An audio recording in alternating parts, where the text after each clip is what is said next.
आपल्या एरियामध्ये सोयाबीन लावायचं झालं तर रुची या व्हेरायटीचीच सोयाबीन आपल्या एरियामध्ये सुटेबल आहे आणि त्यालाच आपल्या एरियामध्ये चांगलं उत्पन्न भेटत आहे. पण रुचीच्या पण 4-5 व्हेरायटी आहे. तुम्ही तर नाव ऐकलंच असेल रुचीची 2001, 1001, 5001, 9001, 7001 अशा रुचीच्या जाती आहे. पण त्या सर्व जातींचे थोडे वेगळे असे गुणधर्म आहे जे आपण समोर बघणार आहे.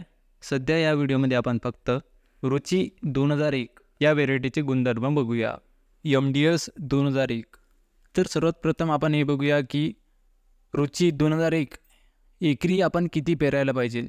कंपनीनुसार तुम्ही 23 ते 25 किलो बियाणं प्रति एकरी पेरायला हवं आणि ही व्हेरायटी लगभग 95 दिवसामध्ये पूर्ण परिपक्व होऊन जाते आणि या व्हेरायटीमध्ये तुम्हाला 35 ते 38 दिवसामध्येच फुलं दिसायला येऊन जाते आणि त्या फुलांचा रंग पांढरा असतो आणि त्यासोबतच या व्हेरायटीच्या शेंगावर तुम्हाला बुरे दिसून नाही येत.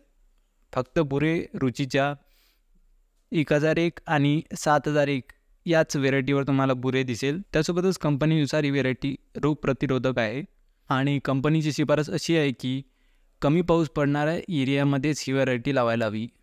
ही व्हेरायटी हलक्या जमिनीमध्ये चांगली पिकते. त्यासोबतच या व्हेरायटीमध्ये तुम्हाला फळगळ दिसून नाही येणार. तर ही सर्व गुणधर्मे कंपनीनुसार रुची 2001 मध्ये दिसून येते.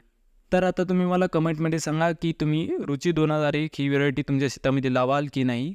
त्यासोबतच मागल्या वर्षी जर तुम्ही रुची 2001 ही व्हेरायटी तुमच्या शेतामध्ये लावलेली असेल तर तुम्ही तुमचा अनुभव मला सांगू शकता. त्यासोबतच हे सांगायला विसरू नका की तुमची जमीन कशी आहे आणि त्यावर्षी पाऊस कसा पडला आणि तुम्ही यावर कोणते फवारणी घेतले.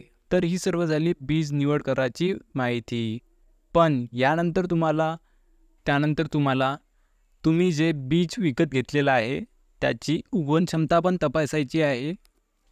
तुम्ही घरगुती बी विकत घेतलेलं असो किंवा कंपनीकडून बीज विकत घेतलेलं असो, तुम्ही खरेदी केलेल्या किंवा तुमच्या घरचंही बीज असो त्याची तुम्हाला एक वेळा उगवण क्षमता तपासावीच लागते, जेणेकरून तुमची पेरणी वाया नाही जाणार आणि तुम्हाला दुबार पेरणी करावी नाही लागणार. उगवण क्षमता किती असायला पाहिजे आणि त्यासोबतच कशा प्रकारे तुम्ही उगवण क्षमता तपासू शकता त्याबद्दल मी तुम्हाला माहिती समोर येणाऱ्या व्हिडिओमध्ये देणारच. त्याकरिता तुम्हाला चॅनल सबस्क्राईब करायचं आहे. त्यासोबतच पेरणी अगोदर तुम्हाला सोयाबीन बियाणावर बीज प्रक्रिया करावी लागते.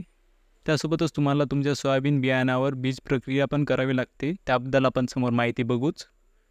आणि त्यासोबतच तुम्हाला सोयाबीनसोबत कोणचं खत टाकायचं आहे, मिक्स खत कोणचं वापरायचं आहे ते पण आपण बघू.